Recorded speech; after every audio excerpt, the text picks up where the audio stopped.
Ensayo de corte directo. Este ensayo consiste en colocar el espécimen en una caja de corte directo, aplicando un esfuerzo normal determinado, humedecido o drenado. Consolidado el espécimen bajo el esfuerzo normal, soltado en los marcos que contienen las muestras y desplazándolo con un marco horizontalmente respecto al otro a una velocidad constante de deformación, y medir la fuerza de corte y los desplazamientos horizontales a medida que la muestra es llevada a la falla. A continuación vemos el equipo. Indicaremos algunas de sus partes, que son el indicador de deformación. Puede ser un indicador tipo dial, un transformador diferencial de variables lineales u otro dispositivo adecuado. El dispositivo para cortar la muestra debe tener una capacidad suficiente para cortar la muestra a una velocidad de desplazamiento uniforme de 0.0001 a 0.04 pulgadas por minuto. El dispositivo para medir la fuerza de corte, como he señalado, es la barra que está horizontalmente plateada. El dispositivo para medir la fuerza de corte se puede emplear un anillo de carga o una celda de carga con precisión de 0.5 libras. En la flecha, en la parte inferior, vemos el dispositivo para aplicar la fuerza normal. Se aplica mediante una palanca de carga acoplada, activada mediante cargas muertas. Como podemos ver, algunos materiales de este tipo de ensayo en la caja de corte, que debe ser de acero inoxidable, bronce o aluminio, con suministros para drenar el agua de arriba hacia abajo. La caja está dividida horizontalmente en dos mitades de igual espesor. Vemos también el anillo cortante, adecuado para tallar las muestras de acuerdo con las dimensiones interiores de la caja de corte con un mínimo de alteración. Y el contenedor de la caja de corte, proporcional a una reacción contra una mitad de la caja de corte, la cual es libre de moverse considerando con las fuerzas del corte aplicada. La preparación de la muestra. Al principio se utiliza una muestra obtenida en bloques inalterados o mediante tubos muestreados. Como podemos ver en la imagen, retirando la capa de parafina, la muestra inalteradas, se trabaja con muestras solamente inalteradas. Retiene la capa de parafina del bloque inalterado. Inserte el anillo cortante y corte 3 muestras. Como podemos ver en la imagen, el segundo paso es cortar tres muestras con el anillo cortante anteriormente mencionado. Lo siguiente a hacer es enraizar la superficie plana de las muestras con un cuchillo y llene los vacíos con material recortado. Luego, la extracción de la muestra del anillo cortante y la determinación de la altura inicial y el diámetro de esta. Después de haber realizado los anteriores pasos, se pesa la masa inicial de cada una de las muestras y determine el contenido de humedad inicial utilizando el material recortado de las muestras de adecuado con la norma ASTM de 2216. Como podemos ver, se pesa la masa inicial de la muestra para continuar con el ensayo. La preparación de la muestra, a continuación, la muestra remoldeada es la mezcla de los suelos con suficiente agua para obtener el volumen de agua deseado. La muestra deberá tener lista antes que se realice la compactación de acuerdo a las siguientes guías. Para un tipo de suelo SWC SW y SP, el tiempo mínimo no cuenta con el tiempo mínimo. Para un tipo de suelo M, el tiempo mínimo es 3 horas. Para un tipo de suelo SC y MLCL, 18 horas. Para un tipo de suelo MH y CH son 36 horas. También debemos mencionar que la preparación de la muestra es el ensamble de la caja de corte y asegurarla con los tornillos de alineación. Se coloca una piedra porosa húmeda a un papel filtro en el fondo de la caja de corte. Luego se compacta cada capa hasta que la masa acumulativa de los suelos puesta en la caja de corte se compacte a un volumen conocido. Y finalmente, a continuación escarifique cada capa antes de colocar una capa superior.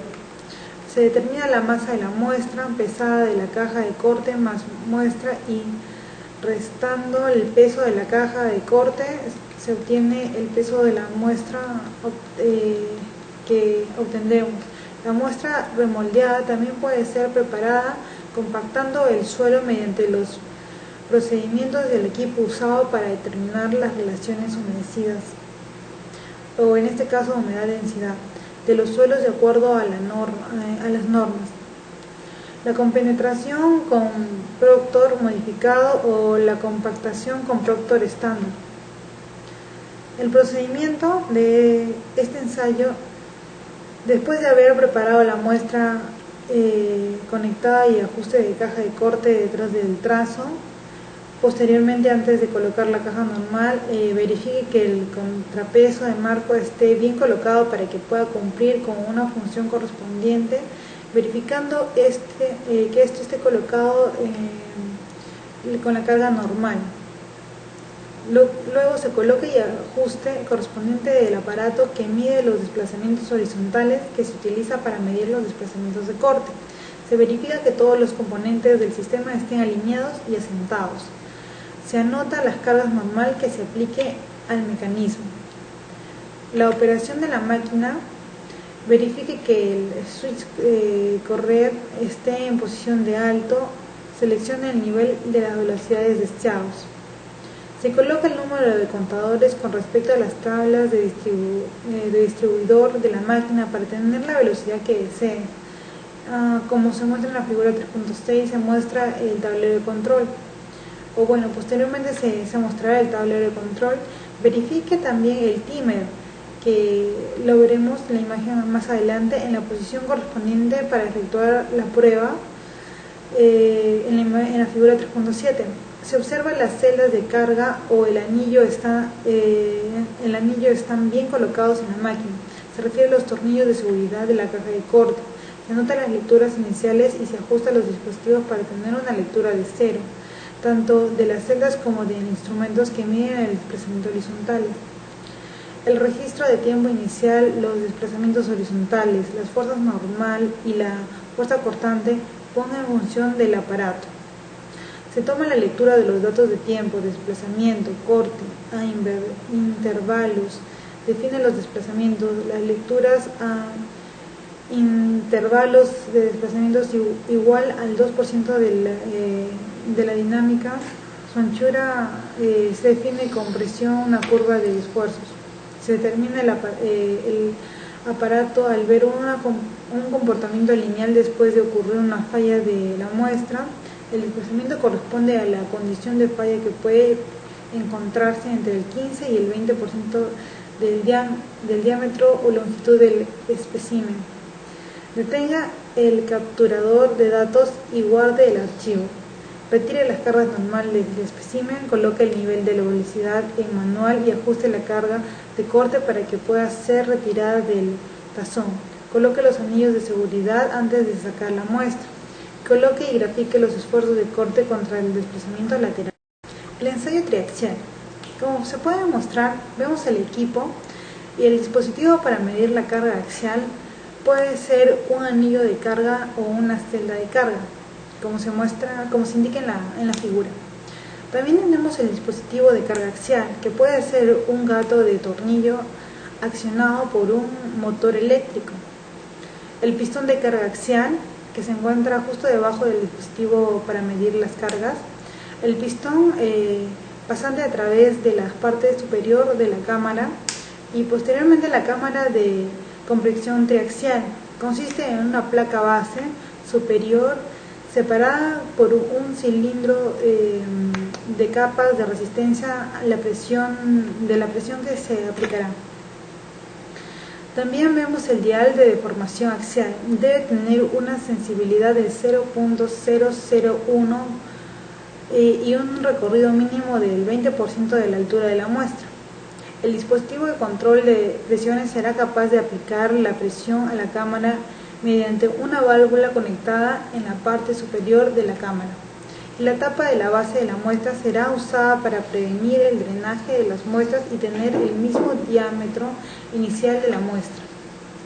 El equipo, como se puede ver, son también otros aparatos que necesitamos.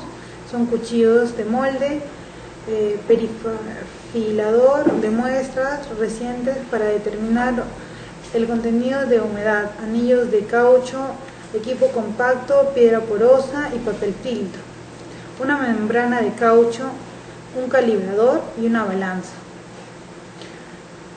El ensayo o una muestra del ensayo consiste en las muestras que pueden ser inalteradas o remoldeadas. Muestras inalteradas se pueden obtener de bloques inalterados o mediante tubos de pared delgadas, bloques inalterados de perfiles de muestras hasta obtener el diámetro de una altura final. Los tubos muestreados se recortan solamente las superficies planas. Como se puede ver en la figura, el perfilador de la muestra y la medida del diámetro de la probeta, ¿no? Como se procede a medir y a registrar los diámetros de la probeta, el peso, se registra la masa de la probeta, se determina el contenido de humedad. La muestra remoldeada es la mezcla del suelo con agua y dejado en reposo por lo menos unas 16 horas, compactándose el suelo en menos de 6 capas en un molde hasta un molde de densidad deseada. Como podemos ver en la imagen, una compactación de la muestra y se desclasifique cada capa. Terminada la compactación, determine las dimensiones de la probeta, pese la masa de la probeta y determine el contenido de humedad. Luego se humedece las piedras porosas y el papel filtro. Lubrique el interior y el exterior de la membrana. Fije la membrana al dilatador de membranas. Como se puede ver en la figura, la fijación de membranas al dilatador de membranas y coloque sobre la base de la muestra de la piedra porosa del papel filtro a la probeta y la tapa superior. Extienda la membrana sobre la tapa y la base de la muestra y selle con anillos de caucho. Aplique un vacío de 5 pulgadas hasta que todo el aire sea expulsado y ensamble la cámara del triaxial.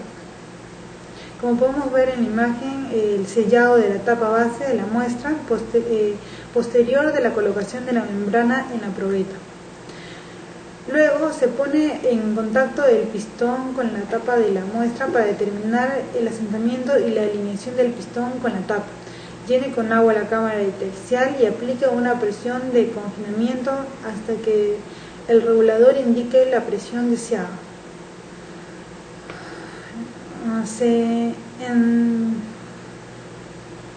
Como podemos ver en la imagen, en el encendedor de la deformación axial se verifica las deformaciones verticales y de la carga. Aplicamos la carga axial a una velocidad de deformación de 0.127 centímetros por minuto, una lectura constante o hasta el 20% de la deformación axial. Registre las lecturas de deformación axial y de cargas. Mencionando los cálculos, se puede calcular la altura de la probeta como una medida aritmética de la lectura realizada. Calcule el diámetro de la probeta como consiguiente. Mediante la siguiente fórmula, donde aparecen el diámetro, se puede obtener con el diámetro inferior en milímetros o en centímetros más 2 veces el diámetro medio más el diámetro superior. Todo eso, toda esa sumatoria entre 4. Calcule también el área y el volumen de la probeta. Bueno, usando fórmulas tradicionales, ¿no? Ya que esta es una sección circular, un cilindro, pi por diámetro cuadrado entre 4 y el volumen, el área por la altura. Se calcula la deformación axial unitaria para cada carga aplicada como sigue. La variación de la altura de la probeta, tanto en centímetros como en milímetros, se puede calcular entre la altura inicial de la muestra, ya sea en centímetros o en milímetros. Se calcula el área corregida para cada aplicación de la carga como sigue. Donde P es la carga axial aplicada mediante en kilogramos, unidades de kilogramos, y se calcula con la siguiente expresión: P igual a la altura de la deformación de cargas por el factor de calibración del anillo. Con los resultados obtenidos, construir para cada presión lateral Φ 3 una gráfica en escalas aritméticas ubicadas en el eje de abscisas, las deformaciones unitarias. Bueno, los resultados obtenidos constituyen para cada presión lateral el más crítico, en este caso el delta 3, con una gráfica de escala aritmética ubicada en el eje de las abscisas, las deformaciones unitarias, en porcentaje y en las ordenadas el esfuerzo desviado de Φ 1 menos Φ 3, como se muestra en la gráfica de deformación unitaria en porcentajes y el esfuerzo en kilogramos o en centímetros cuadrados. Se muestra 3 tipos de probeta: para la probeta 1, para la probeta 2, para la probeta 3, con los casos ya anteriormente mencionados. Se calcula el esfuerzo principal de falla como sigue. Φ 3 es la presión lateral del confinamiento aplicada a la cámara, y Φ 1 es el esfuerzo principal mayor o igual al esfuerzo desviado a la falla y presiones de confinamiento aplicadas a la cámara. Luego se sigue a dibujar el círculo de Mohr para cada probeta ensayada y se traza una tangente o envolvente a estas. Para ello determine el centro de cada círculo y el radio como sigue: centro igual a Φ 1 más Φ 3 entre 2 y el radio Φ 1 menos Φ 3 entre 2. Como se puede ver en la figura, en esta gráfica se obtienen los parámetros de cohesión y ángulo de fricción mediante la pendiente de la tangente que corresponde al ángulo de fricción interna, en este caso Φ, y una interacción con la ordenada en la que corresponde a la cohesión. Se muestra en la figura, bueno, el círculo de Mohr, los 3 círculos trazados de cada una de las probetas ya ensayadas. Se traza la tangente, se obtiene el ángulo que vamos a hallar mediante el plano horizontal, y bueno, se obtiene ya el procedimiento anteriormente mencionado. Ensayo SPT. El objetivo es determinar la capacidad y capacidad de soporte del suelo. El principio del ensayo se realiza en depósitos de suelo arenoso y arcilla blanda. No es recomendable llevarlo a cabo en suelos de grava, roca o arcilla consolidada, debido a que se podría dañar el equipo. Ahora, los principios de este ensayo básicamente es contar con el número de golpes para introducir que se necesita para la toma de muestras, y esta cuchara después extraer la muestra. En toma de muestras es golpeado bajo una energía constante con una masa de caída libre de 140 libras y una altura de caída de 30 pulgadas.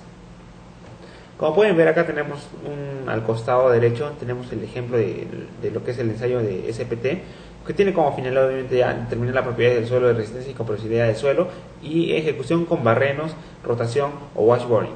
La extracción de muestras en cana partida. El resultado es la resistencia de penetración de golpes necesarios para hincar los últimos 30 centímetros de un golpe de 45 centímetros, y la resistencia de penetración es un indicador de la densidad de los suelos granulares y de la consistencia de los suelos cohesivos. Ahora acá tenemos, ¿no?, el mostrador de cana partida, el conopec, el tubo Shelby, el washboarding, y al costado tenemos un ensayo estándar de SPT, ¿verdad? Cómo se va introduciendo poco a poco. Ahora, el equipo cuenta con pesa 140 libras con una altura de caída de 30 pulgadas, tiene barras y brazos de perforación, tiene un muestrador de tubo de partido con las siguientes dimensiones: un largo de 50, diámetro exterior de 51 milímetros, un diámetro interior de 35 milímetros y un peso total de 70 newton. El trípode de carga, el flexómetro, la parafina sellante, fundas de plástico, tarjetas de identificación. Como pueden ver acá está el trípode de carga y la toma de muestras del tubo partido. Eso se abre obviamente y ahí se saca toda la muestra del estrato que queremos. La técnica del ensayo. De forma general, el ensayo se ejecuta de la siguiente manera.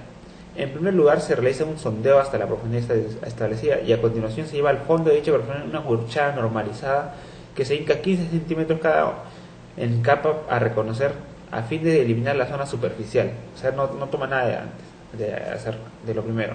Luego, se hace entonces una señal sobre el varillaje y se encuentra el número de golpes necesarios para hincar de nuevo la cuchara a la profundidad de un pie de 30 centímetros, como se mencionó anteriormente.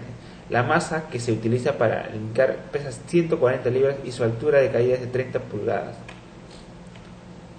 Ahora, tenemos que conocer el N1 y el N2. El N1 que corresponde al número de golpes necesarios para hundir la toma de muestras de 15 centímetros y el N2 vendría a ser el número de golpes que se necesita para hundir los 15 centímetros restantes. Finalmente se abre la cuchara partida y se toma la muestra de su interior para realizar los ensayos correspondientes: el contenido de humedad, la granulometría, límites de consistencia, el peso específico, todo lo demás. Como podemos saber, ¿no? Ya. A partir del N, el ensayo se pueden determinar otros valores de resistencia de la penetración, como la carga admisible también. Como pueden ver acá, en la resistencia de la penetración tenemos el RP igual a N por 4, mientras la carga admisible, el esfuerzo admisible igual a N sobre 10. Hay otros parámetros que se pueden determinar a partir del N obtenido, y la clasificación posterior del suelo es el grado de compacidad en caso de los suelos arenosos y el consistencia en caso de los suelos arcillosos. Esto mediante tablas que se relacionan a lo mencionado. Como pueden ver, aquí están las tablas donde obviamente relacionan, ¿no?, la compacidad para un suelo granular y la consistencia para un suelo cohesivo. Ahora, el ensayo de veleta. El ensayo consiste básicamente en colocar una veleta de 4 hojas dentro del suelo inalterado y en girarla desde la superficie para determinar la fuerza de torsión necesaria para lograr la superficie cilíndrica que sea cortada por la veleta. Con esta fuerza de corte se halla entonces la resistencia unitaria de dicha superficie. Como podemos ver en la imagen, ahí está el ensayo de veleta y se está girando, ¿no? El objetivo o el objeto de esto es que establece el procedimiento del ensayo de veleta en terreno en suelos cohesivos, blandos y saturados. Es necesario conocer la naturaleza del suelo en el cual se va a efectuar el ensayo para asegurarse de su aplicación e interpretación. Un resumen del método es su importancia básica: que la flexión de la varilla de la veleta y la del aparato sean tenidas en cuenta, porque de otra manera la fricción sería inadecuada, registrada como resistencia del suelo. La medida de fricción bajo condiciones que no implican carga, como cuando se emplea un vástago liso en lugar de la veleta, permite alguna rotación libre de la varilla antes de someterla a carga, que son satisfactorias únicamente cuando el giro sea aplicado mediante un momento balanceado que no se traduzca en un empuje lateral, que sea rotacional obviamente. Ahora, el equipo. Tenemos la veleta que está en la figura 1. Se muestran dos tipos de veletas normalizadas por este ensayo. Cada una tendrá 4 hojas perpendiculares entre sí y su altura será el doble del diámetro de las dimensiones de la veleta. Deberán ser especificadas en la tabla número 1. Como pueden ver ahí, y es una cruz, como pueden ver. Una veleta rectangular y una veleta cónica. El equipo. Tenemos las varillas de extensión. La veleta deberá operar desde la superficie conectándola con varillas de torsión de acero. Estas varillas deberán ser de un diámetro tal que no sea excedido su límite elástico cuando la veleta sea sometida a la capacidad plena. La fuerza de giro se deberá aplicar a las varillas, quienes a la vez transmitirán a la veleta. La presión de la lectura de giros deberá ser tal que no produzca una variación mayor de 1.2 kPa, que son 25 libras sobre pie cuadrado de la resistencia de corte. Es preferible aplicar la torsión de la veleta mediante un engranaje de transmisión. En ausencia de esta, se puede aplicar directamente el giro mediante una llave de torsión o algo equivalente, con su correspondiente dispositivo de medición. La duración del ensayo de veleta se puede controlar de acuerdo a las exigencias inclinadas en la sección. Como podemos ver aquí en los gráficos, ¿no? Acá está una veleta, los dos tipos, la rectangular y la que está media rombo en la parte de abajo. Y acá abajo también las veletas escandinavas. Acá podemos ver, queremos un movimiento lateral. No queremos un movimiento lateral, queremos un movimiento más bien de momento, un torque medido. Como pueden ver, la rectangular se calcula según esta fórmula, la Nilcon se calcula según esta forma y el Geonor se calcula según esta forma. Al costado podemos observar lo que son cómo son estas veletas. Ahora, ensayo de penetración dinámica ligera, DPL. Consiste en hacer penetrar en el terreno una punta en forma de dimensiones normalizadas por la aplicación de una energía de impacto de una presión estática controlada. Ahora, existen varios modelos de ensayo de penetración. Un penetrómetro muy utilizado es el llamado Burroughs, el cual consiste en introducir una puntaza cuadrada al lado de 40 milímetros terminada en punta, por medio del golpe de una masa de 63,5 kilogramos, que cae libremente desde una altura de 50 centímetros. De acuerdo con el número de golpes necesarios para introducir el cono en el terreno, se puede deducir la carga admisible del mismo a distintas profundidades. No existe rozamiento lateral, ya que el varillaje es de menor sección que la puntaza antes descrita. Se debe tener en cuenta que para un mismo terreno, el número de golpes obtenido en un ensayo de penetración es menor que el que se obtendría en un ensayo Burroughs, con una altura de caída de este último menor. Ahora, anotando en un gráfico en ordenadas la profundidad a que se realiza el ensayo y en abscisas el número de golpes necesarios para hacer la penetración estipulada, obtendremos un diagrama que nos da idea de la resistencia dinámica de cada clase del terreno, atravesando por la llamada fórmula Inca de los holandeses de la siguiente manera. Como pueden ver, aquí se está realizando el ensayo, cómo se va dando, ¿verdad? Es el proceso y lo que después se está obteniendo de las muestras. Dice, el ensayo de PL según la norma DIN 44094. Como pueden ver, solo se tiene que introducir este varillaje y saber con cuántos tipos de golpe estamos introduciéndolo.